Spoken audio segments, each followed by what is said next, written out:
I was shivering inside the Riverford train station when everything went wrong at the same time. The kind of wrong that makes you wonder if the universe is deliberately watching you fall apart and taking notes. I had just come from a job interview that collapsed in front of me like a cheap folding chair, and all I wanted was to get on the 3:45 train and go back to the weekly motel where I was barely hanging on. I walked up to the ticket counter, showed the clerk the confirmation code on my phone, and waited for him to scan it. Instead, he frowned as if the very sight of me offended him. "System error," he said.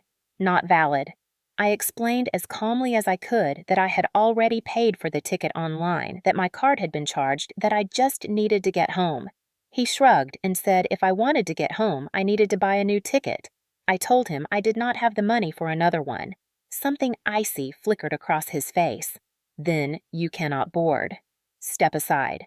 His voice carried the unmistakable tone of someone who enjoyed having authority over people who could not fight back. When I hesitated for just a second, he leaned forward and said that if I kept holding up the line, he would call security. The people behind me shook their heads, irritated. No one cared that I was tired or broke or trying not to fall apart. I stepped aside because there was nothing else I could do. My hands were numb from the cold, and my throat stung with the effort of keeping myself together. The station smelled like wet concrete and old metal.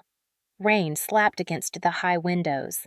I pressed my back to a pillar, trying to gather myself when the first thud hit the floor. I looked up in time to see a security guard shove a man in a filthy jacket backward.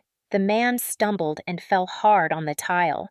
The guard pointed at him and said something I could not fully hear, but the word "junkie" echoed clearly enough. People turned briefly, then immediately turned away. The man tried to sit up, breathing in sharp, shallow bursts. His hair was plastered to his forehead from the rain. His hands were swollen and red. He looked exhausted in a way that went deeper than skin and bone. The guard walked off satisfied with himself, leaving the man on the floor like a piece of trash someone had dropped. Nobody moved. Nobody helped. The man slowly pushed himself upright, his entire body shaking.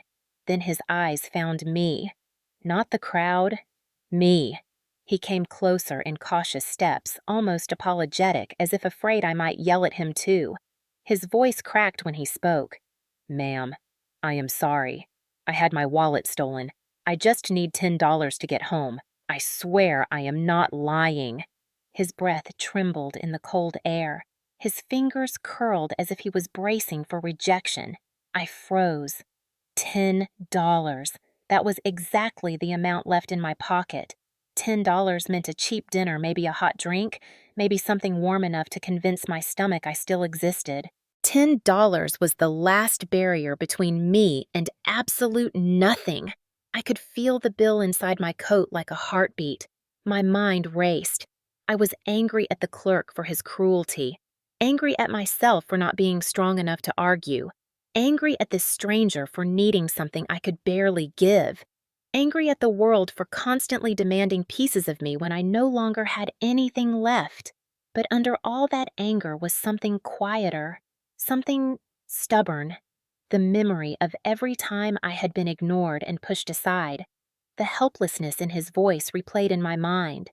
"No one believes me. Please." The crowd moved around us indifferent. People carried bags, coffee cups, phones, schedules. They had places to be. I had nowhere. I stared at his hands, trembling from cold or shame or both. I thought of how the guard had shoved him, how the clerk had spoken to me, how easy it was for people to decide who mattered and who did not. My stomach twisted. I tried to convince myself to walk away. No one would blame me. It was not logical. It was not safe.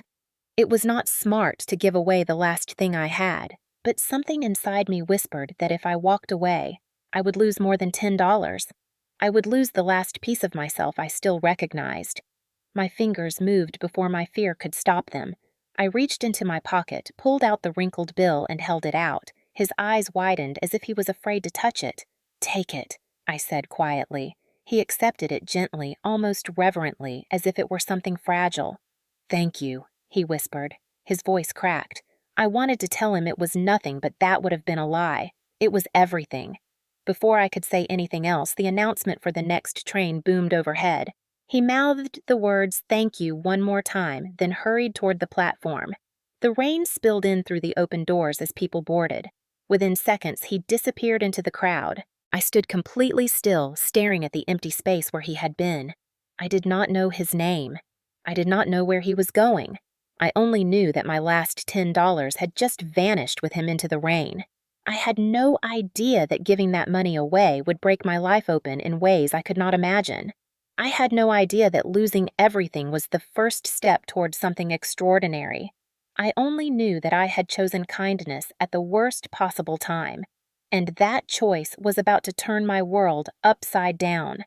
The morning after I gave away my last $10 felt like waking up inside a life I no longer recognized. I left the Riverford train station with my coat still damp from the night before and walked the 20 minutes back to the weekly motel where I had been staying for the past month. The motel sat behind a gas station and a tire shop, the kind of place where the neon vacancy sign flickered no matter the time of day. When I stepped into the front office, the clerk barely looked up. He tapped his fingers against the counter and said the sentence I had been dreading. "If you cannot pay for next week, I cannot extend your stay." I stood there gripping the strap of my backpack as if tightening it could somehow anchor my world. I asked if I could pay later in the week. The answer was no. I asked if I could stay 2 more nights and work something out. No again. "The room is already reserved for tomorrow," he said, and the way he said it made it clear that even if it were not true, he would have told me the same thing. My throat tightened. I did not have $1 on me, not even coins. The 10 I had given away had been the end of the line. So I walked back to my room, unlocked the door, and stood in the middle of it for a long moment. The bed was not comfortable, the carpet was stained, and the heater rattled all night, but it had been a place where I could close my eyes without fear, a place with a door that locked.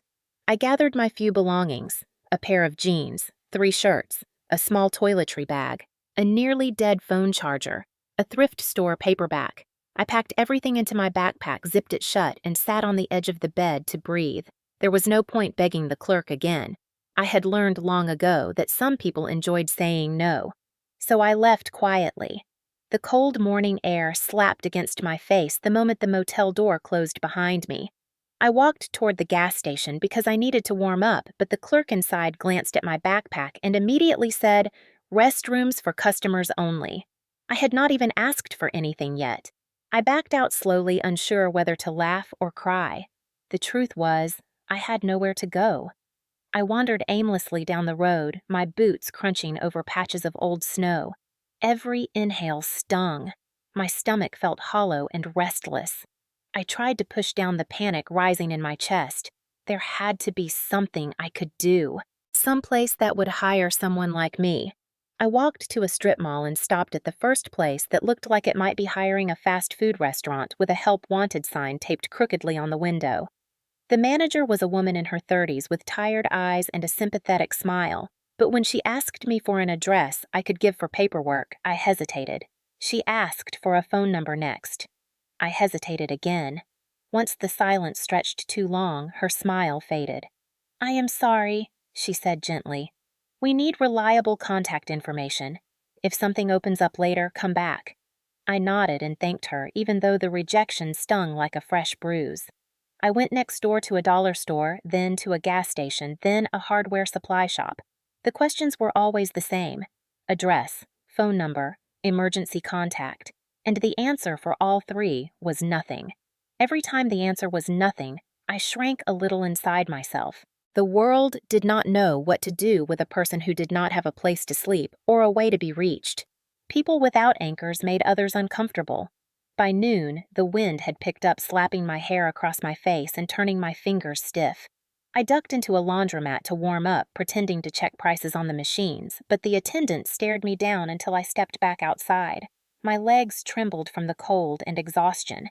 I sat on the curb behind the building and hugged my backpack to my chest. My stomach growled a low, painful twist.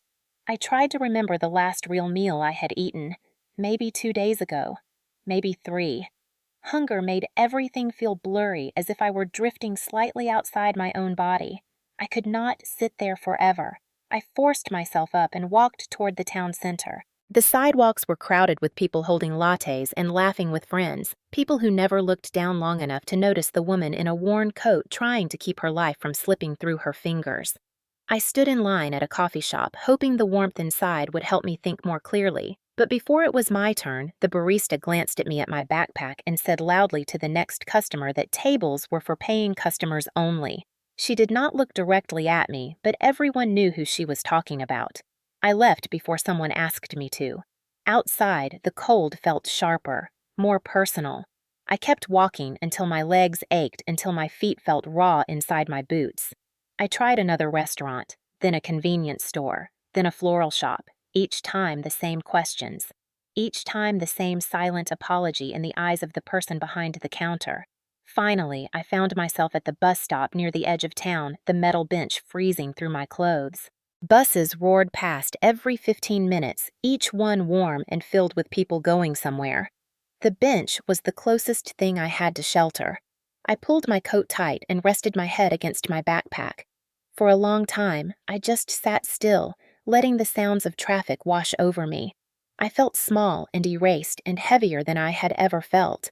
I told myself I just needed to get through the day, then maybe tomorrow something would shift. But even as I whispered it in my mind, a part of me wondered how many tomorrows I could endure like this. My hands were shaking, my vision blurred. I closed my eyes against the cold and breathed slowly because breathing was the only thing left that did not cost money. The truth settled in my chest like a stone. I was officially falling, and I did not know where the ground was anymore. By the time the bus stop lights flickered on above me, the cold had already crept so deeply into my bones that even breathing felt brittle. I spent most of the night drifting in and out of shallow sleep, jerking awake each time a bus pulled up and the doors hissed open. Every burst of warm air that spilled from those doors was a reminder of how far I was from safety. When the morning light finally crept across the pavement, I forced myself up, stretching limbs that felt stiff and foreign. The world was already moving without me. Commuters hurried past with steaming cups in their hands, chatting on phones wrapped in scarves I once would have envied only for their color, but now envied simply because they kept someone warm. I told myself today had to be different. Today had to be better. I had survived the night. That had to mean something. I walked to the public library, a place where warmth did not cost money and where no one questioned your presence for at least a little while. As I pushed open the glass door, a rush of heated air washed over me, and I exhaled in relief. My fingers finally began to thaw. I headed toward a table tucked between shelves, determined to sit quietly and gather my thoughts. I had barely settled into the chair when a security guard appeared beside me as if he had been waiting for me. "Miss?" he said, his voice flat and tired. "We have had complaints. You need to leave unless you have business here." My heart sank. I asked, "What complaints?" He looked at my coat, my backpack, my hair unwashed from nights without a shower. He did not have to answer. I already knew. "My clothes smell damp," I said quietly. "It rained. I am not bothering anyone." He shook his head. "I am sorry. Rules are rules. You need to go." The humiliation burned hotter than the September sun outside. I stood without arguing. What was the point? The guard followed me all the way to the door as if afraid I might contaminate the books. When the cold air hit my face again, it felt sharper than earlier, almost punishing. I walked toward the city park because it was the only open space where no one could tell me to leave. As I crossed the grass, a group of teenagers lounged near a picnic table, laughing loudly. One of them, a boy in a hoodie far too thin for the weather, watched me with a smirk. When I got close, he picked up an empty soda can and tossed it lightly in my direction. It hit the ground near my foot. "Get a job, lady," he muttered. "You people ruin this town." His friends snickered. For a moment, I could not move.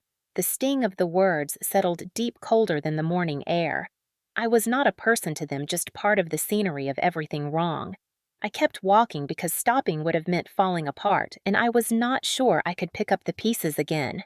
My stomach growled loudly. The noise was so sharp it made the teenagers laugh harder as I walked away. I pressed a hand to my abdomen, willing the pain to settle. I needed food, anything warm, anything real. I remembered a church a few blocks away that sometimes offered free lunches. I walked there slowly, every step feeling heavier than the last. When I arrived, a line had already formed outside the basement door. I joined the line, wrapping my arms around myself to stay warm. After 20 minutes, the coordinator stepped outside and clapped her hands for attention. "We are full for today," she announced. "If you were not already registered earlier this week, you will have to come back another time." A murmur of disappointment spread through the people waiting. Some left quietly, others muttered angrily.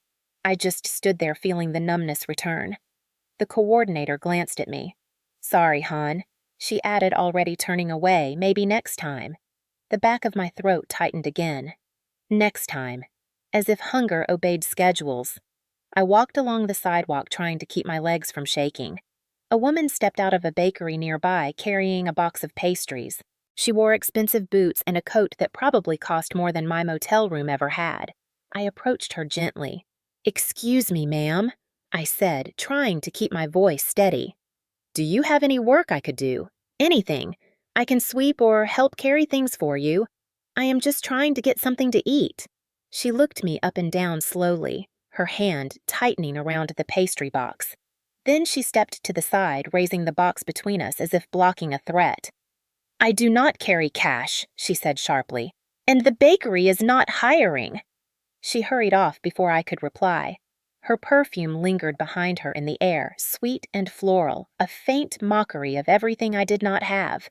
I wandered again, weaving through streets I barely recognized anymore. My vision blurred occasionally, partly from exhaustion and partly from the ache in my stomach that now pulsed like a second heartbeat. As the afternoon faded into early evening, the temperature dropped again. I found myself back at the bus shelter because it was the only place that felt familiar, even if it was freezing and loud and crowded with people who came and went, while I remained stuck in place. I sat down heavily, pulling my backpack tight against my chest. This backpack had become my anchor, my pillow, my shield. It was the closest thing I had to a home now. The traffic hummed around me and the city lights blurred through my fatigue. I rested my forehead on my knees and breathed. I felt small. I felt forgotten. I felt like a ghost watching the world pass by without noticing me. All I wanted was one night where I could stop fighting the cold, the hunger, the humiliation. Just one night where I could be safe. I whispered to myself that maybe tomorrow would be different, though the hope sounded thin and cracked. Maybe tomorrow someone would give me a chance. Maybe tomorrow I would find warmth again. But as I curled myself tighter against the wind, I felt the truth settling in. If something did not change soon, I was not sure how much more of this loop I could survive. By the next morning, I felt like a thin layer of frost had settled beneath my skin. I had spent most of the night at the bus shelter again, curled tightly against the railing, as if it could shield me from the wind. Every sound woke me. Every gust of air felt like a warning. When the first light of day finally bled through the cloudy sky, I stood up slowly, every muscle aching. My legs felt shaky, my hands numb, and my mind fogged by exhaustion and hunger. I wandered toward the city park because it was the only place where no one would tell me to leave too quickly. There were benches and sunlight sometimes reached through the trees and warmed the concrete just enough to feel like a reprieve. When I reached my usual bench near the statue of a soldier whose name I never learned, I sat down heavily. The cold metal pressed through my coat. I pulled my knees to my chest and rested my chin on them. I must have looked like a statue myself, frozen in place. For a while, I just watched the world move without me. People jogged past in warm jackets, dogs tugged on leashes, and children threw breadcrumbs to the birds. Life continued. It always did. I pressed a hand to my stomach as another wave of hunger twisted through me. My last real meal felt like a memory from another lifetime.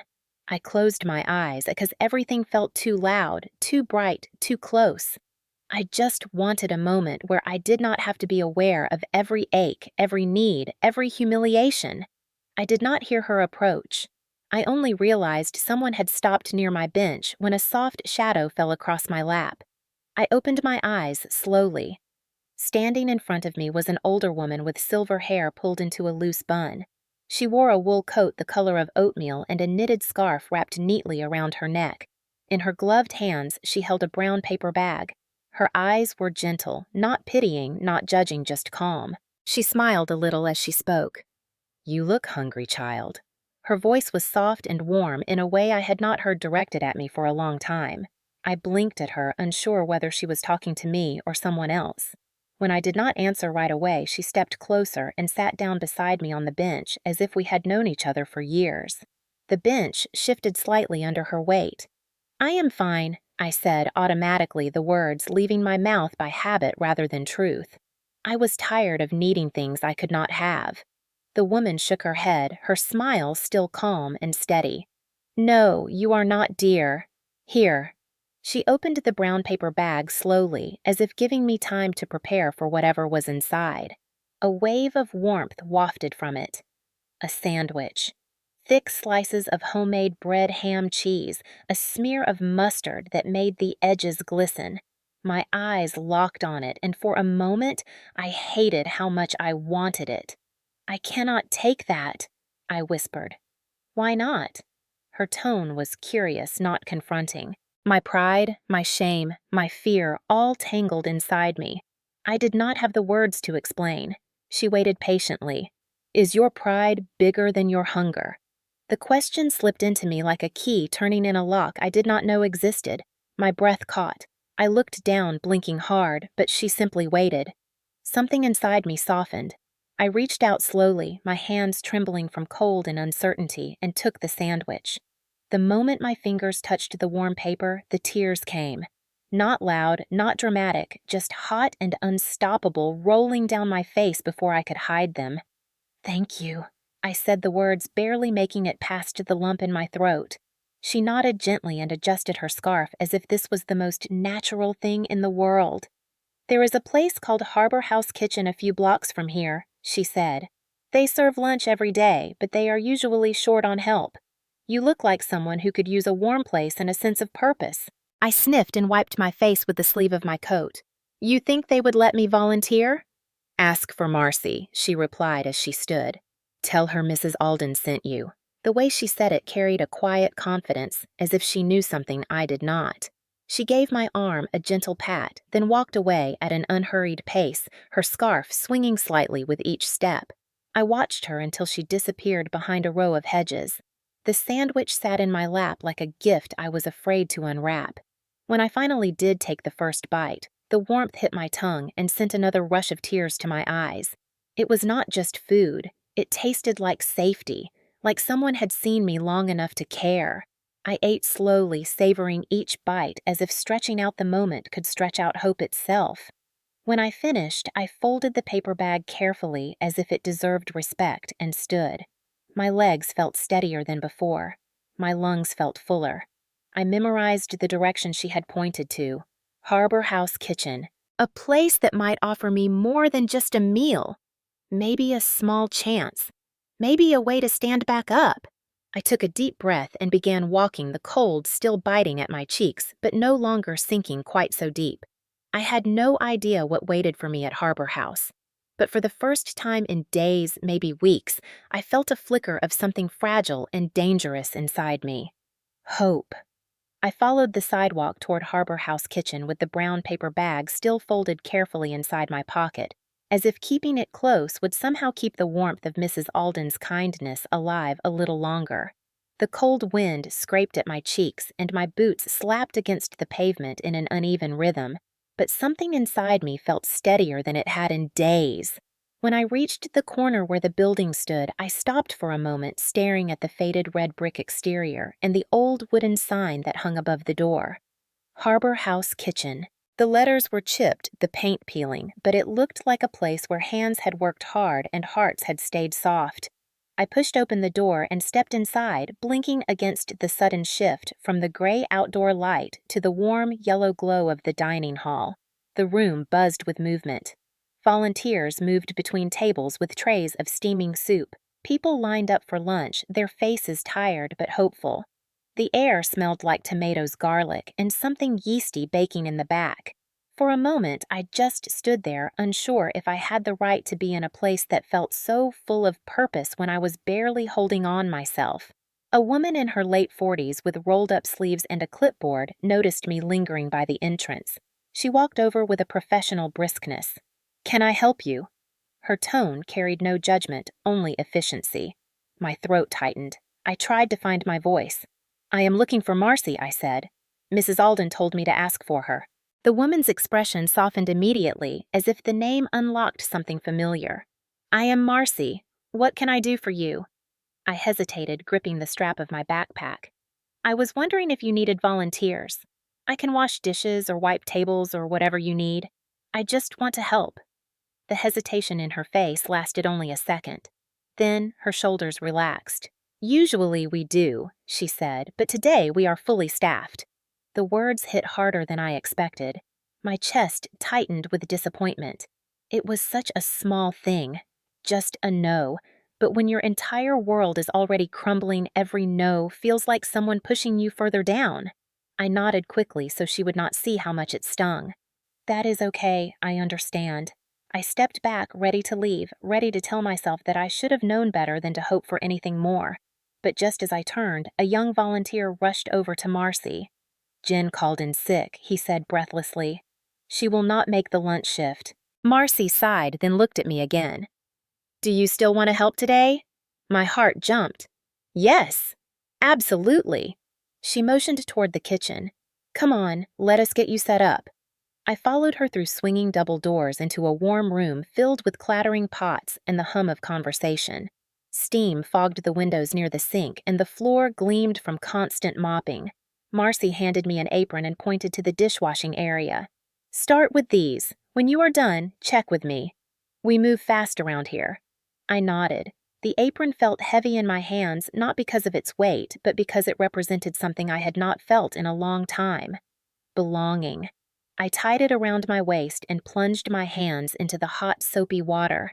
The heat spread through my fingers and wrists until the numbness melted away. I scrubbed pots and rinsed trays, stacking them carefully. My arms ached, but it was a good ache, the kind that meant I was doing something useful. Every few minutes, someone passed by and thanked me or offered a quick smile. It felt strange to be seen without being judged. After a while, Marcy returned. "How are you holding up?" "Good," I said, surprised by how true it felt. She nodded toward a stack of trays. "Can you wipe those down and restock them at the serving line?" I nodded again and moved quickly. The more I did, the more alive I felt. I wiped tables, refilled napkin dispensers, swept under chairs. I did not think about the cold or the hunger or the bus stop where I had spent the night. All I thought about was the sound of laughter in the dining hall, the steam rising from bowls of soup, the way people's shoulders seemed to drop just a little when they received their food, as if the weight of the world eased for a moment. At one point, an older man with a worn baseball cap placed his hand over mine for a second and whispered, "Thank you, sweetheart. You are making my day easier." I swallowed the lump in my throat and nodded. When the lunch rush finally slowed, Marcy approached me again. "You work hard," she said. "You can come back any time. We can always use someone like you." My chest warmed in a way that had nothing to do with the kitchen heat. "Thank you," I said. "Really, thank you." When the kitchen closed for the afternoon, Marcy reached into a drawer and handed me a small white envelope. "This is a little stipend we give our volunteers who need it. It is not much, but it helps with bus passes or small necessities." I stared at the envelope, stunned. I had not expected anything. I had not asked for anything. She pressed it gently into my hand. "Take it. You earned it." I tucked it into my pocket as carefully as I had tucked away the sandwich earlier. As the volunteers left for the day, Marcy pointed toward the back door. "Harbor House does not have sleeping accommodations," she said, "but we partner with a shelter nearby called Grace Street. They have cots available tonight. I can walk you there if you want." My throat tightened again, but this time the emotion was not fear. It was relief. Pure, overwhelming relief. I nodded. "Yes, please." We walked together into the fading afternoon light. The cold air still cut through my coat, but it did not feel as sharp as before. Maybe because I finally had somewhere to go that was safe. Maybe because someone had opened a door instead of closing it. Grace Street Shelter was a small church basement filled with neatly arranged cots. The air smelled like clean laundry and something warm cooking on a stove. As Marcy introduced me to the staff, I felt a strange sensation in my chest. It was small and flickering, but unmistakable. The feeling of stepping onto the first rung of a ladder after weeks of falling. The feeling of a life beginning to shift. The feeling of a first step up. Gray Street shelter felt warmer than it looked. The cots were lined up in neat rows, the blankets folded with care, and the volunteers spoke in soft voices that made the room feel gentler than the world outside. When I lay down that night, the mattress thin but clean, something inside me loosened for the first time in what felt like forever. I slept like someone finally allowed to breathe. When morning light filtered through the small basement windows, I sat up slowly, startled by how rested I felt. I tucked my few belongings into my backpack and headed toward Harbor House Kitchen, the path already beginning to feel familiar beneath my feet. The cold air nipped at my cheeks, but it no longer cut straight through me. I reached the building before the lunch rush and knocked on the back door. A tall volunteer named Hector opened it and smiled when he saw me. "Marcy said you might come back. Glad you did." He handed me an apron and pointed toward the storage room. "We need help sorting donations. Think you can tackle that?" I nodded, grateful for the trust. The storage room smelled like cardboard and spices like flour sacks and canned soup. I stacked boxes, sorted produce, wiped shelves. My muscles burned by midday, but it was the kind of burn that meant progress, not punishment.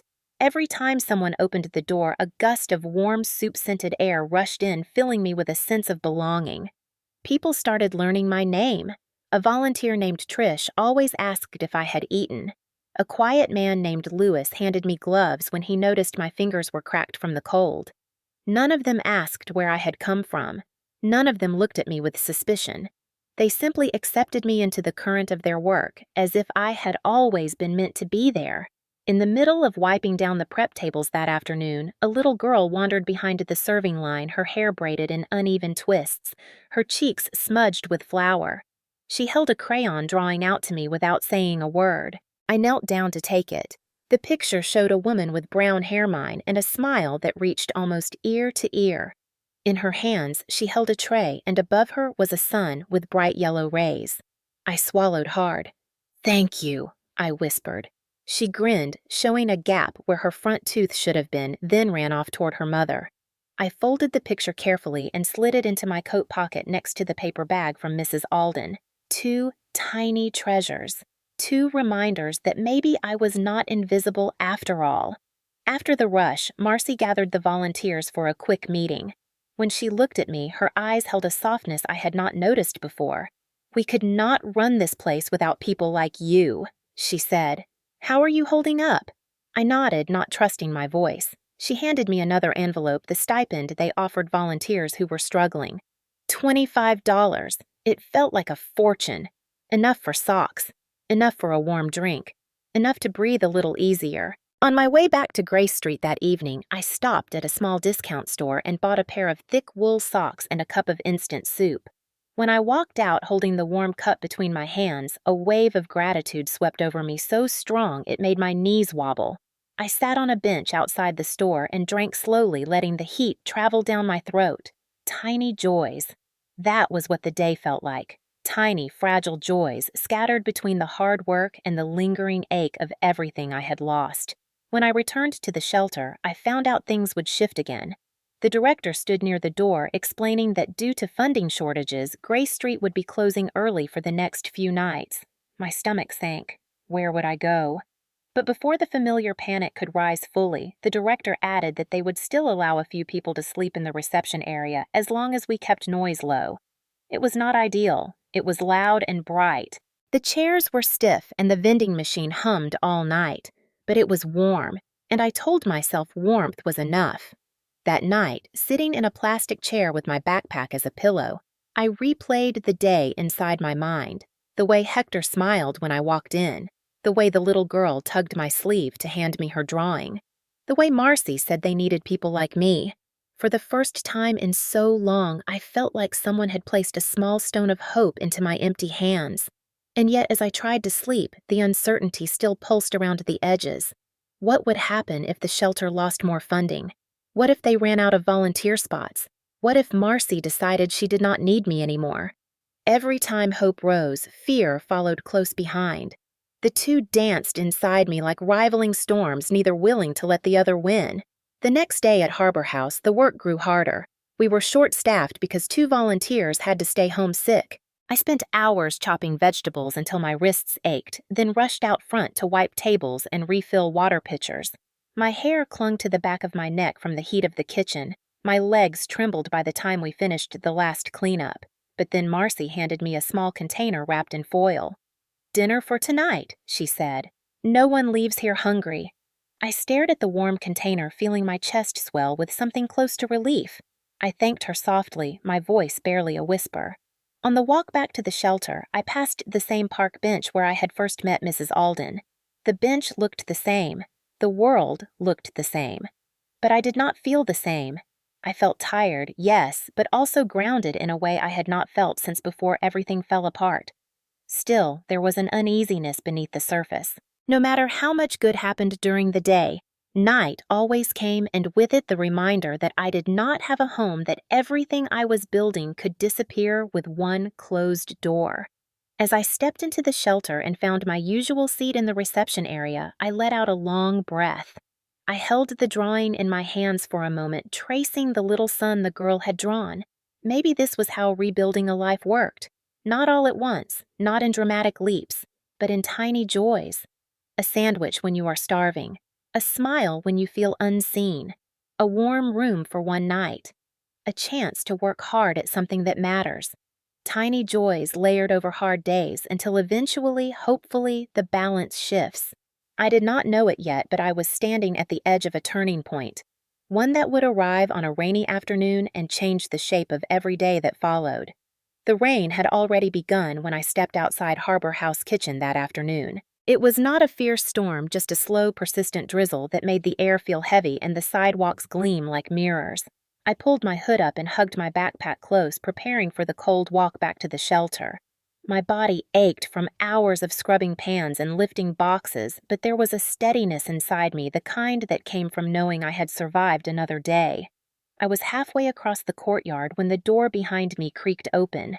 Clara. I froze before I even recognized the voice. Something about the way my name sounded hesitant, almost fragile, made my heart lurch. I turned slowly, my breath catching in my throat. Standing in the doorway was the man from the train station, but not the man I remembered. Gone was the soaked jacket, the matted hair, the shaking hands. Standing before me now was someone entirely different. His dark coat was crisp and tailored, the kind of fabric that repelled rain instead of absorbing it. His hair was neatly styled, his beard trimmed, and his posture steady in a way it had never been during our first meeting. But his eyes were the same, blue and tired and searching. A shock rippled through me. I blinked, not trusting what I was seeing. He took a cautious step forward. "I have been looking for you for days." I stood there, gripping my backpack strap so tightly my knuckles ached. My voice felt stuck in my throat. "Why?" His expression flickered a mixture of relief and something like guilt. "I came here yesterday," he said, "and the day before. Someone told me you volunteer here." I swallowed hard. My mind raced back to the moment I handed him my last $10, to the way he had disappeared into the train crowd without looking back, to the night I slept in a bus shelter because I had nothing left. And now here he was, clean and composed, standing under the warm light spilling out from Harbor House, like a character from a life that was not mine. I forced my voice out. "What do you want?" The words came sharper than I intended, shaped by days of hunger and nights of fear. He did not flinch. "I want to talk to you. Please." At that moment, a gust of wind blew rain sideways across the courtyard, stinging my face. He stepped back and held the door wider. "Could we sit inside for a minute? It is warmer." I hesitated. Every instinct screamed caution. People did not simply transform from desperate to polished overnight. Something about this was off, confusing, maybe even dangerous. But there was also the memory of how he had looked that day at the station, cold, humiliated, shoved to the ground by a guard who never even let him explain. That memory softened me just enough to nod. I followed him inside. The dining hall was quiet now, the tables wiped clean, the air warm with lingering traces of tomato soup and fresh bread. The overhead lights cast a soft glow across the room. We sat at a table near the window where raindrops tapped quietly against the glass. For a moment, he just watched the rain as if searching for the right place to begin. Then he turned toward me. "My name is Evan," he said. "Evan Lockridge." The name meant nothing to me. I waited. "I want to explain the day we met," he continued, "and why I disappeared." My pulse quickened. I folded my arms across my chest. "I am listening." He exhaled slowly. "That day at the station, I really did have my wallet stolen. That part was real. Someone grabbed it when I was stepping off the bus. I believed him. There had been a raw honesty in his voice that day that could not be faked. But I also sensed that was not the whole story. "Why did you look like that?" I asked quietly. "Like you were homeless." He gave a rueful smile. "Because I was supposed to be." That made no sense. He continued. "I work with a foundation that focuses on homelessness and social outreach. I was participating in a field assignment. No wallet, no ID, no resources. Just a week living the way too many people in this country are forced to live." My eyebrows pulled together. An undercover program. In a sense, yes. But I made mistakes. I thought I could handle it. I thought I could plan my way through it. Then someone stole my wallet on day one, and suddenly I was actually stranded. No backup plan. No one to call. His voice softened. When I asked people for help, they ignored me. Some yelled, some laughed. You were the only one who looked at me like I was a human being. The words hit a place inside me I did not know was waiting to be touched. I looked down at my hands, remembering how they had trembled the day I gave him my last bill. He reached into his coat pocket and placed a folded piece of paper on the table. It was a crisp $10 bill. I wanted to return this sooner. I stared at it for a long moment. The money was not what startled me. It was the care with which he had kept it perfectly folded, uncreased, as if it meant something. "You do not owe me anything," I said quietly. He shook his head. "I owe you more than you know." Rain slid down the window in slow lines. I felt myself breathing differently, slower, deeper. And yet something inside me remained wary. People did not look like him and spend their time thinking about people like me. "Why are you here?" I asked again, softer this time. "Because I could not stop thinking about you. Because I wanted to thank you properly. Because I want to know if there is anything I can do to help." My throat tightened. I almost laughed at the absurdity of it. Someone like him. Someone like me. Help! But the sincerity in his face disarmed me. I looked at him fully now, really looked, and the rush of conflicting emotions made my chest feel crowded. Gratitude. Suspicion. Hope, fear, relief, confusion, and beneath all of it, the quiet truth that our lives had crossed for a reason neither of us understood yet. I took a shaky breath. "Start with telling me why you kept coming back here." He leaned forward slightly. "Because after everything you did for me, I needed to see who you really were. What I found was someone stronger than anyone gives her credit for." I felt my pulse thrum in my ears. The room felt smaller, warmer. He held my gaze with a steady gentleness that unnerved me. The man I helped at the train station was a stranger. The man sitting across from me now was something else. A crossroads, a possibility, a warning, a beginning. I did not know which one yet, but I knew one thing with absolute clarity. My life was about to change again. For a long moment, neither of us spoke. The rain pattered softly against the windows, tracing thin silver trails down the glass as though the weather itself was holding its breath with me. Evan sat across from me with his hands folded loosely on the table, but there was tension in the way his shoulders held steady, as if he knew what he was about to say could shatter or reshape everything between us. I wrapped my fingers around the edge of the table to keep them from trembling. "All right," I said quietly. "Tell me who you really are." He nodded slowly, almost gratefully, as though permission had been granted. "My full name is Evan Lockridge." I let the name sit between us. It meant nothing to me at first. Just a name. I waited for the part that mattered. I work for the Lockridge Foundation, he continued. My father started it years ago. It focuses on housing stability community outreach youth services. I am one of the directors now. My breath hitched slightly. Foundation. Director. Words from a world far removed from mine. He read the confusion on my face. I am not telling you this to impress you. I am telling you because you deserve to know the truth about why I was at that train station looking the way I did. He leaned back, eyes steady on mine. What I did was part of a field program we designed to understand the gaps in outreach services. We wanted to see not from reports or statistics, but firsthand what people go through when they fall through the cracks. I tried to swallow, but my throat felt tight. So you dressed like that on purpose? Yes. But there was regret in his expression. That program helps us design better interventions, but it also made me realize how naive we had been.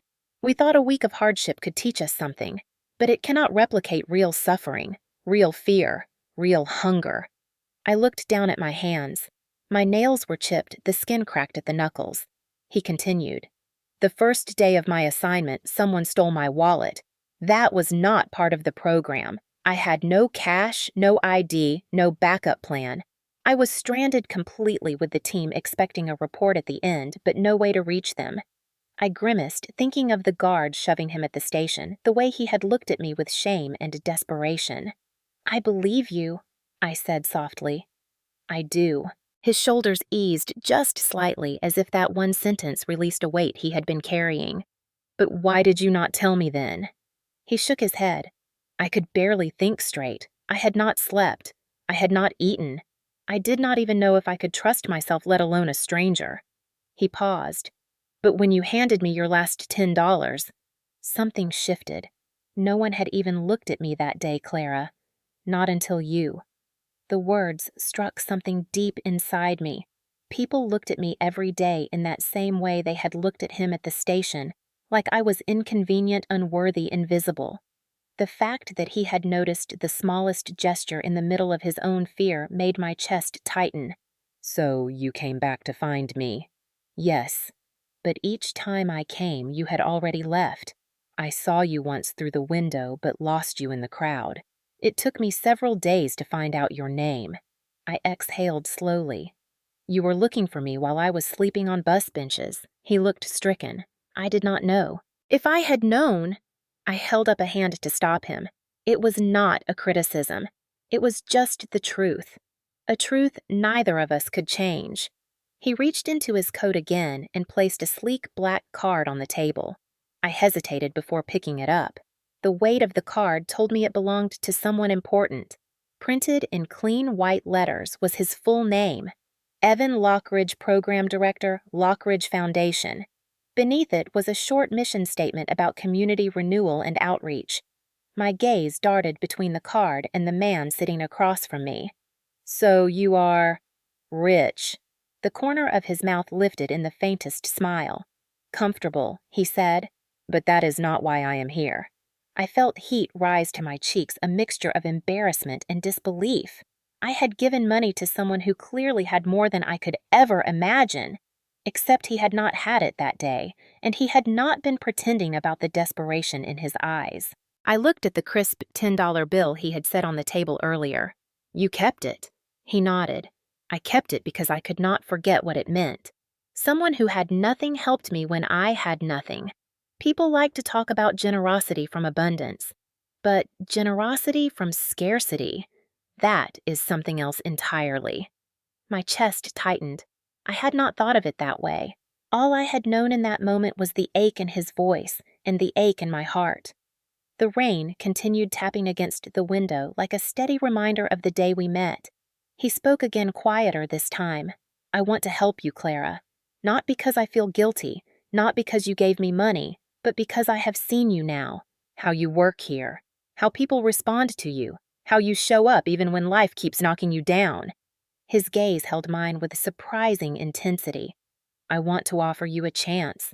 A real one. A chance at what? At getting your life back on track. At stability. At something more than survival. My throat tightened in disbelief. I shook my head slowly. Evan, I do not have a home. I do not have a phone. I do not even have clean clothes most days. I cannot work at a foundation." His voice softened. "Let me be clear. I am not offering you a job out of pity. I am offering you training, support, a pathway. You would start small, very small, but you would not do it alone." My breath shuddered. "Why, me?" He studied me for a long moment before speaking. "Because you survived something most people never could. Because you care even when the world gives you no reason to. Because you saw me when everyone else looked away. And because people with your heart are exactly who foundations like ours should be listening to." Emotion surged inside me so quickly I had to grip the table. No one had spoken to me like that in years, maybe ever. The rain eased outside, leaving quiet streaks across the window. Evan leaned forward slightly. "You do not have to decide now. But if you want this chance, I will walk every step with you." I closed my eyes for a second, overwhelmed. When I opened them, he was still there, still steady, still waiting. And for the first time since everything in my life had fallen apart, the future felt like something I might actually reach for instead of run from. The next morning, I woke at Grace Street Shelter with a heaviness in my chest that was not exactly fear, but something close to it. Something that came from knowing a door had been opened and that stepping through it could change everything. I lay still for a moment on the thin cot, staring at the low ceiling, replaying Evan's words from the night before. Training, support, a pathway. Words that did not belong to the world I had been living in. Words that felt as fragile as they were hopeful. I sat up slowly, rubbing my eyes. Part of me worried it had all been some kind of dream that I would walk into Harbor House and find no sign of him, no sign that anything had shifted. But when I arrived at the kitchen, apron in hand, Marcy greeted me with a smile I had never seen from her before. "There is someone waiting for you in my office." My stomach flipped. I followed her past the clatter of pots and the chatter of volunteers until we reached the small office tucked behind the pantry. Evan was standing inside, leaning against the desk, his coat draped neatly over the back of a chair. When he saw me, he straightened. "Morning, Clara." His voice was gentle, steady. "The way someone speaks when they want you to stay, not run." I stood in the doorway, unsure what to do with my hands. "Are you sure about what you said yesterday?" I had expected hesitation or some kind of formal tone, but instead he nodded with an almost relieved expression. "Yes. I spoke with our team last night. We have an opening for a part-time trainee. You would assist with basic outreach coordination and administrative tasks. It is temporary at first. 3 months. Paid." The last word hit me like a jolt. Paid.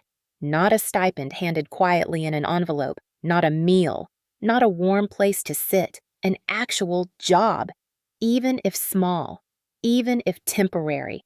A job meant legitimacy. A job meant possibility. But reality pulled me back. "I do not have clothes for something like that," I said softly. "I do not have a phone. I do not have transportation. I do not even have an address." I thought he might look frustrated or unsure, but instead he shook his head calmly. "All of that can be arranged. We have a partnership with a community center that helps our trainees secure essentials. Clothes, a prepaid phone, transportation assistance, housing support if needed." Hearing those words made something warm unfurl in my chest, something I had not allowed myself to feel in a long time. Relief, a kind that bordered on disbelief. Evan motioned to the chair across from him. "Sit. Let us talk about what this would look like." I sat slowly, as if any sudden movement might break the moment. He explained everything carefully. I would start with basic training, filing reports, scheduling volunteers, observing outreach programs, attending workshops on crisis response and community engagement. I would shadow program coordinators for the first few weeks, learning how the foundation approached homelessness not as a statistic, but as a network of individual struggles. I listened, trying to absorb every detail, the weight of it settling into me piece by piece. When he finished, he looked at me gently. "This is not charity, Clara. This is potential. Yours." My eyes stung unexpectedly. I blinked quickly, not wanting tears to spill. I nodded. I want to try. The next few days moved in a blur, as if life had suddenly remembered how to move forward after being stuck on pause. The foundation arranged for a clothing voucher, and for the first time in months, I walked into a thrift store not as someone searching for warmth, but as someone preparing for a new beginning. I chose a pair of black slacks, 2 blouses, and a simple cardigan. The clothes were not new, but they made me stand straighter in the mirror. At the community center, a volunteer handed me a small prepaid phone already activated. The weight of it in my palm felt symbolic, like a thread tying me back into the world. Evan met me outside the building later that afternoon and walked me toward the foundation headquarters. The building was a renovated warehouse with tall windows and exposed brick filled with the sounds of keyboards clicking and quiet conversations about outreach strategies. People moved quickly with a sense of purpose. I felt out of place immediately. Too small, too fragile, too tarnished. But then Evan stepped beside me and introduced me to the staff one by one. "This is Clara. She will be working with us for the next few months." His tone carried respect, not pity, and the people responded in kind. A woman named Elise showed me how to use the scheduling software. A man named Daniel walked me through the weekly outreach calendar. Another team member handed me a binder with training materials. Every person treated me like a colleague, not a burden, not a charity case, a colleague. That word was a quiet balm. The first week was overwhelming. I made mistakes. I mixed up files. I forgot meeting times. I wrote notes that were too long or too short. But every time I faltered, someone guided me back gently. No harshness, no judgment, just patience. And Evan checked on me each afternoon, asking how the day had gone, what confused me, what I wanted to improve. He never hovered, never pushed, just gave steady encouragement that anchored me when doubt tried to take over. By the middle of the second week, something inside me began to shift. I no longer felt like an outsider looking in. I began to understand the rhythm of the work, the way small tasks connected to something larger. The way every meal handed out, every shelter referral, every conversation with someone on the street could ripple into something bigger. One afternoon, Evan approached my desk with a slim folder in his hand. He set it gently in front of me. "I have been thinking about something." I opened the folder and saw a blank proposal template with my name typed at the top. My heart stuttered. "I want you to write up an idea, something small, something meaningful to you. Something you think our community needs." I stared at the page, overwhelmed. "Me." He nodded. "You have lived what we try to understand. Your insight matters." My hands trembled slightly. I closed the folder, slowly holding it like a fragile promise. "I will try," I whispered. He smiled softly. "That is all I ask." That night at the shelter, sitting on the reception room chair that had become my makeshift bed, I opened the folder again. The blank lines stared back at me, but for the first time in months, the emptiness did not feel hopeless. It felt like possibility waiting to be named. The days began to settle into a rhythm that felt almost like a life again, a life with edges that softened instead of cutting me open each time I moved. I woke at Gray Street Shelter before sunrise, folded my blanket neatly on the cot or the reception chair depending on the night, and walked through the crisp morning air to the foundation. The walk became a time where my thoughts stretched into something calmer, less frantic. For the first time in months, I was not waking up for survival. I was waking up for purpose. Inside the foundation building, the air always buzzed gently with conversation and the clacking of keyboards. People greeted me with warm hellos, no longer surprised to see me, no longer treating me like a temporary shadow passing through the halls. I was learning to stand in these spaces without shrinking. Evan checked in with me each afternoon, not in a supervisory way, but with genuine curiosity about how my training was going. We spoke about the work, about how data translated into policy, about outreach methods that prioritized dignity. His explanations were always clear, always thoughtful, and he never made me feel small for asking questions. I found myself looking forward to those check-ins more than anything else. There was something steadying about him, a presence that made my breath slow and my shoulders loosen. But I tried not to think too much about that, not yet.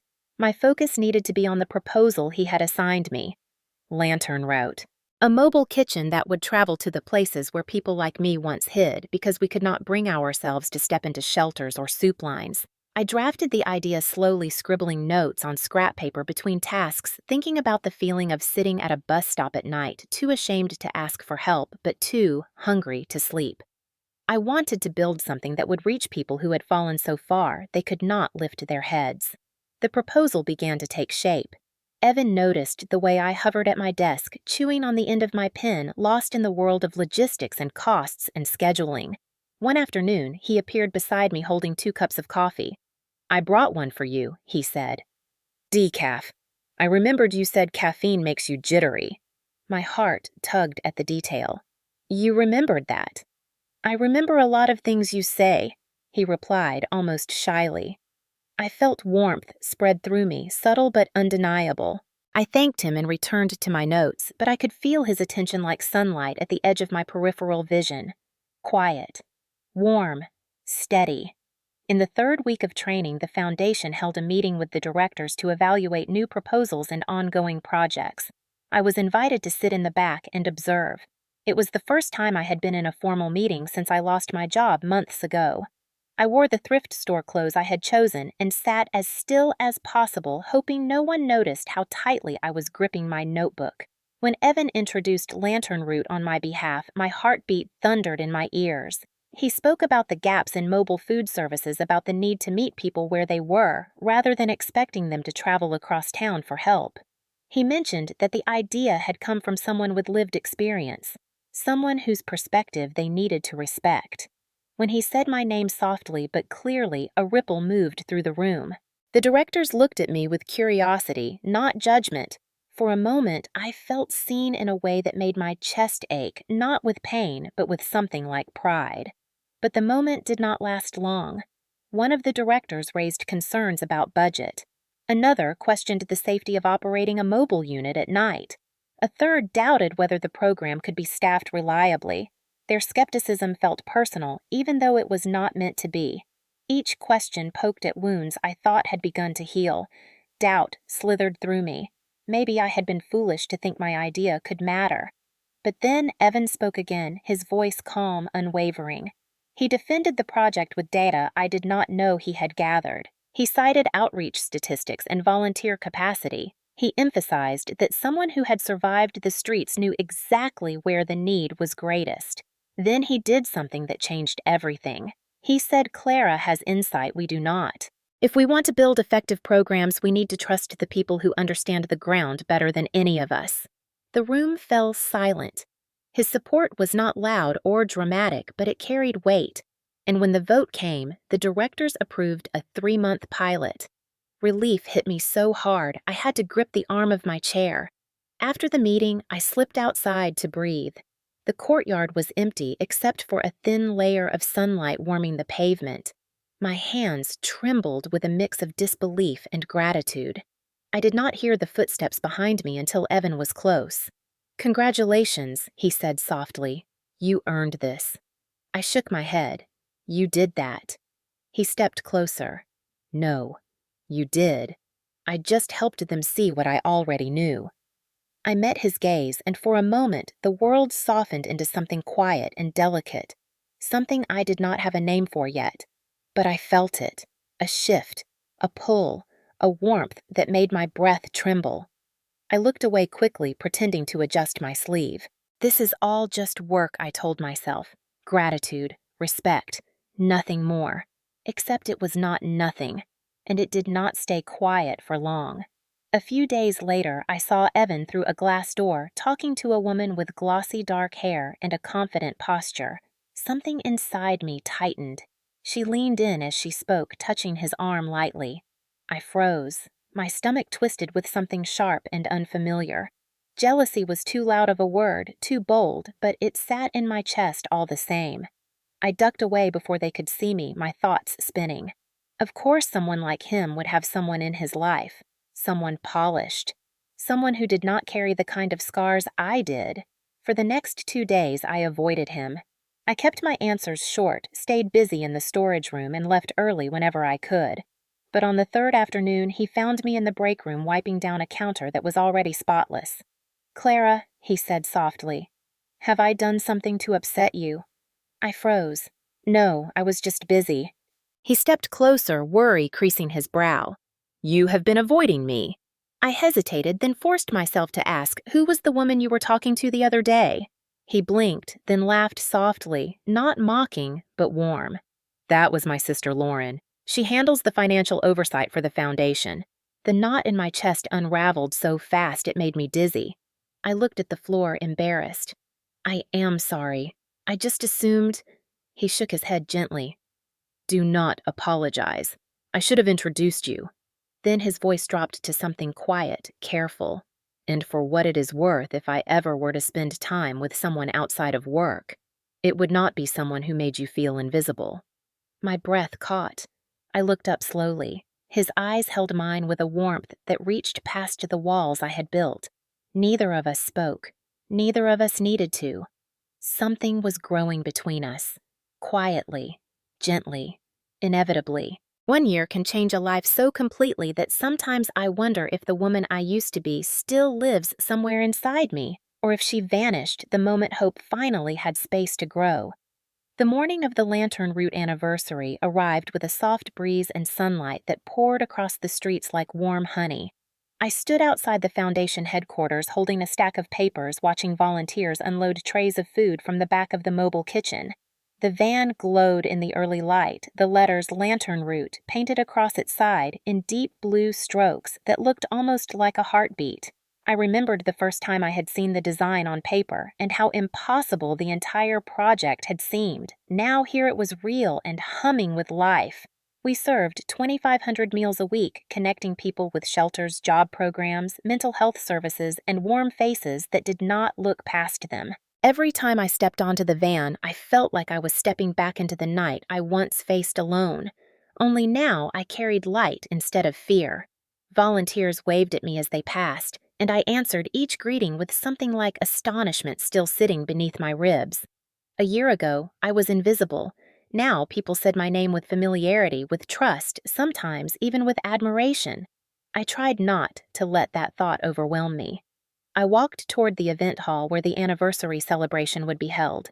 The foundation had decorated it with strands of warm lights that hung across the ceiling in gentle arcs. Photos of Lantern Route volunteers lined the walls. Smiling faces, shared meals, cold nights warmed by human connection. I paused at a photo taken on our very first night in the field. I stood beside the van holding a ladle and wearing 2 mismatched gloves someone had donated.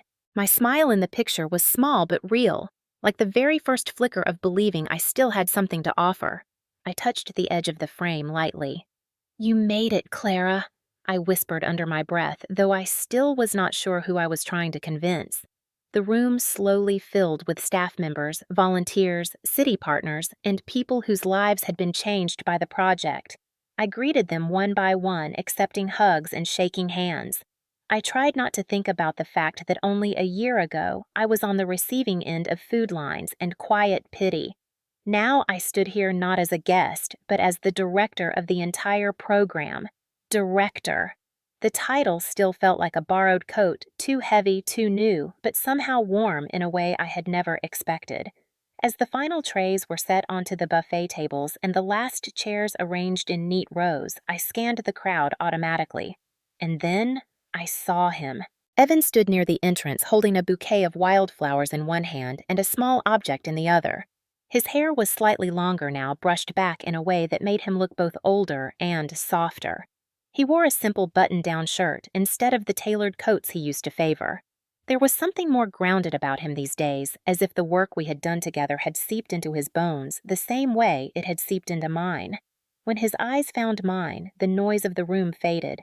He walked toward me slowly, as though savoring every step. When he reached me, he held out the flowers with a half-shy smile. "Congratulations to you, Clara. You built something extraordinary." I took the bouquet, feeling my throat tighten. I did not do it alone. He shook his head gently. "No one builds something like this alone. But you carried its heart."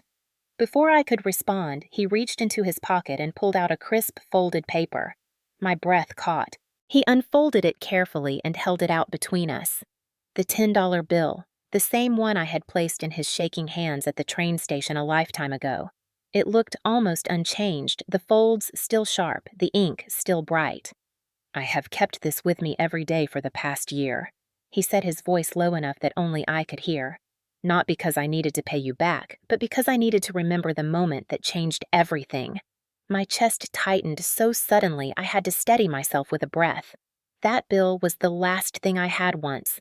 It had felt like a loss so heavy it nearly crushed me. Now it felt like a symbol, a circle closing gently around us. He tucked the bill into a small wooden frame and handed it to me. "For your office," he said softly. "A reminder of where this all began." My fingers brushed the frame, tracing the smooth edges. "Thank you," I whispered. Before I could say more, he reached into his other pocket and pulled out a small velvet box. My heart stopped, truly stopped.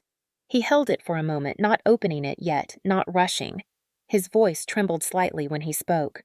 "When I think about everything that had to go wrong for our paths to cross, and everything that had to go right for us to end up here, it feels like the world was nudging us toward this moment long before we realized it." My breath caught again. "Evan." He opened the box. Inside was a simple ring with a thin gold band that glowed softly beneath the lights. Not flashy, not expensive looking, just sincere, honest. Us. "Clara Hayes," he said, his voice steadying with each word. "You changed my life before I ever had the chance to change yours. You believed in me when no one else would look at me. You gave me something priceless. Faith. Let me spend the rest of my life proving that you were right to trust me. Will you marry me?" The world stopped moving. The lights blurred. All I could see was him. The man I had handed my last $10 to without knowing he would one day hand me the rest of his life. Tears spilled before I could stop them. "Yes," I whispered. Then again stronger. "Yes." The room erupted in applause, but it felt far away, muffled beneath the pounding of my heart. Evan slid the ring onto my finger with hands that were steady despite the emotion in his eyes. He wrapped his arms around me, and for the first time in a long time, I felt the world settle into place. Safe, whole, full circle. As he held me, I looked down at the framed bill in my hands. The last $10 I ever gave away. The first hope that ever came back to me. The night of the Lantern Route anniversary settled over the city like a warm blanket stitched with streetlights and soft breezes drifting in from the river. After the celebration and the applause, after the speeches and hugs and lingering conversations that seemed to stretch with gratitude, I stepped outside with Evan's hand still wrapped around mine. The air was cool enough that I pulled my jacket tighter, but the warmth in my chest was so steady it felt like its own small sun. The mobile kitchen was parked near the curb, freshly washed for the event, its blue paint glowing under the lamps as though lit from the inside. For a long moment, I just stood there staring at it. 1 year ago, I had been sleeping on benches and in bus shelters, clutching my backpack like armor. I had believed I might vanish without anyone noticing. Now, I was standing in front of something I helped build, something that reached people exactly like me in the very nights when the world felt coldest. My steps carried me toward the van without me thinking about it. When I reached the door, I ran my hand over the lettering, Lantern Route, tracing the curves with the same reverence someone might have tracing the name of a loved one. Inside, the counters gleamed, and the equipment sat in neat rows, waiting for tomorrow's work. The scent of freshly baked bread lingered faintly in the air from the afternoon batches. Evan stood behind me quietly, hands in his pockets, giving me space to feel what I needed to feel. I reached into my coat and took out the small wooden frame he had given me, the one holding the $10 bill that had once been the last piece of security I owned. I held it up toward the van door, imagining it hanging where every person who stepped inside could see it. A reminder that beginnings do not always look like beginnings. Sometimes they look like losses. Sometimes they look like desperation. Sometimes they look like handing your last $10 to a stranger because looking away would break your soul in half. I turned to Evan. "Can we hang it here tonight?" His smile was soft and certain. "It belongs here." We found a small hook near the entrance, one typically used for keys or volunteer lanyards, and carefully placed the frame there. When I stepped back, the bill caught the overhead light and glimmered faintly. It felt like a heartbeat, a lantern of its own. "People will ask about it," Evan said. "Good," I replied. "They should know where this started." I moved deeper into the van, letting old memories rise gently instead of like punches the way they once did. I remembered the fear that lived under my ribs the first time I approached a soup kitchen, the shame I felt when I slept sitting upright in the cold, the humiliation of being ignored or judged or pushed aside. Then the shift, the scarf Mrs. Alden wrapped around my neck, the first night at Harbor House when someone finally called me by my name without suspicion in their voice. The day Evan returned, no longer a battered stranger, but a man determined to repay a kindness he never forgot. The training that rebuilt me. The moments where I almost gave up, but someone stepped in before the ground swallowed me again. I touched the metal handle of the fridge, gently remembering the countless nights we had served food until after midnight, the quiet conversations with people whose eyes mirrored pain I knew too well. "You think the woman I used to be would recognize any of this?" I asked aloud. Evan stepped beside me, his shoulder brushing mine. "I think she would be proud." I shook my head. She would be shocked, terrified maybe, but maybe proud too. He took my hand. "She survived long enough for you to become this woman. That matters." His words landed deep. They settled in the places that once felt broken beyond repair. Outside, the van, music drifted from the event hall, laughter spilling into the night. Volunteers walked by carrying leftovers to distribute at the nearby shelter. One waved at me enthusiastically. "Congratulations, Clara!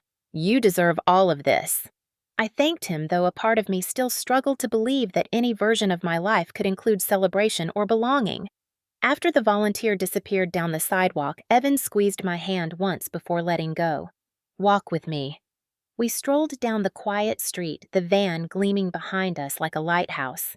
The city hummed gently, not with chaos, but with life. People sat at outdoor tables beneath string lights. Cars rolled slowly down the avenue. Somewhere far off, a church bell chimed. "This city saved me," I said softly. "I used to think it was trying to eat me alive, but now I see it differently." "Cities are like people," Evan replied. "Complicated. Messy, capable of breaking you or building you depending on who you meet along the way." I stopped walking and looked at him fully. "And you? What are you?" He smiled with a tenderness that made my breath catch. "Someone who is grateful every day that you looked at a stranger and saw a person worth saving." We stood there for a long moment, just breathing in the same space, letting the quiet hang between us like something sacred. Then I asked the question that had been pressing against my ribs for months. "Do you ever wonder why it had to be so hard before it got good?" Evan slipped an arm around my shoulders, drawing me closer. "Because you had to walk through the dark to understand how bright your light is now." My chest tightened. Not with pain, with clarity, with acceptance, with something like peace. When we returned to the van, I paused at the door again. The framed bill glowed beneath the interior lights. I rested my palm against the frame gently.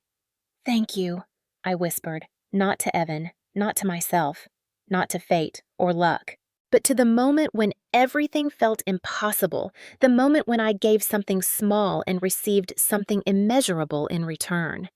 A little kindness can light the darkest night. I had said it once to someone who asked how Lantern Route began. Tonight, standing beneath the glow of the van, I believed it more than ever. I turned to Evan, the ring he placed on my finger catching the light. "Ready to start year 2? He asked. I nodded, ready to keep the lanterns burning. And as the two of us stood there framed by warm light and steady hope, I felt something close gently inside me. A circle, a journey, a life, home. There is something about stories like Clara's that lingers long after the final words fade, something that sits gently in the heart and reminds us that even in the darkest chapters of our lives, a single act of compassion can change the entire direction of a human soul. If you are still here listening, feeling remembering, then maybe a part of her journey reached a place inside you that needed to be seen. Maybe you have walked through nights that felt too long or carried burdens no one else noticed or held on to hope even when your hands were too tired to keep gripping it. Or maybe, just maybe, someone once reached out to you with a kindness so small it seemed insignificant at the time, but it stayed with you for years, like a quiet lantern glowing in your memory. Stories like this are more than entertainment. They are reminders of who we can be at our best. They are proof that empathy matters, that small choices matter, that showing up for another person, even for one moment, can echo far beyond what our eyes can see. And if Clara's journey touched you, if it reminded you of a time when someone believed in you when you could not believe in yourself, or if it made you think of someone you once helped without expecting anything in return, then I want to invite you to stay with us a little longer. This channel exists for people who still believe in the power of goodness even when the world feels heavy. For people who understand that hardship does not have to harden us. For people who have lived long enough to know that life rarely moves in straight lines and that sometimes the most beautiful chapters begin where we least expect them. Every week we share stories like Clara's. Stories of resilience, stories of second chances, stories of quiet heroes and everyday miracles, stories of people who got it wrong, fell apart, and somehow found the strength to rise again. Stories that remind us of the truth many of us learned the hard way, that even when life brings us to our knees, there is always a light waiting somewhere ahead. Maybe you are searching for that light tonight. Maybe you know someone who needs it. Or maybe you simply want to end your day with something that lifts your spirit instead of weighing it down. If so, I hope you will join our community. It costs nothing, only a click, but it means you will never walk these stories alone. You will be part of a circle of people who feel deeply, care deeply, and believe deeply in the good that still exists in this world. And if this story stayed with you even for a moment, then consider subscribing. Not for numbers, not for algorithms, but because somewhere out there someone else is waiting for a story that reminds them hope is still alive. And your support helps bring those stories to the people who need them most. If Clara's courage moved you, if Evan's compassion inspired you, if the glow of the lantern root stirred something warm in your chest, then let this be your moment to keep that feeling burning. Share this video with someone who needs encouragement tonight. Leave a comment about the kindness you once received or the kindness you hope to give. Stay connected, stay hopeful, and stay with us, because your story matters too. And maybe, just maybe, the next lantern someone sees in the dark will be the one you helped light. Thank you for being here.